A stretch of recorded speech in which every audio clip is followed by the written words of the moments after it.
आता आपण जातोय सांगलीमध्ये। सांगलीच्या कृष्णा नदीची पाणी पातळी ही आता 39 फुटांवरती स्थिरावली आहे। इशारा पातळीच्या 1 फुटानं ही पाण्याची पातळी जी आहे आता खाली गेल्यामुळे सांगलीकरांना मोठ्या प्रमाणात दिलासा मानला जातोय। मात्र याच कृष्णेच्या पाण्याची पातळी ही सध्या लष्कराकडून त्याची पाहणी केली जाते। सांगलीतली आपण ही दृश्य पाहतोय।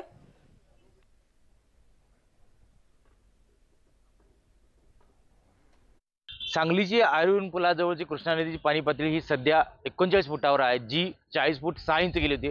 साधारणतः 1.5 फुटानं पाणी उतरले। आपण माझ्या पाहू शकता, जे का नदीकडचा सकल भाग आहे त्या सकल भागात पाणी जैसे थे त्या पद्धतीने आहे। साधारणतः 1.5 फूट उतरलं तरी हा नदीकडचा भाग आहे तो 10 ते 15 फूट आत मागे गेल्यासारखं पाणी दिसतंय। परंतु जे काय सकल भाग होता, ज्या ठिकाणी काकानगर, सुरेश प्लॉट, इनामदार प्लॉट या ठिकाणी जे नदीकडच्या सकल भागात पाणी आलं होतं त्याच पद्धतीने पाणी तसंच आहे।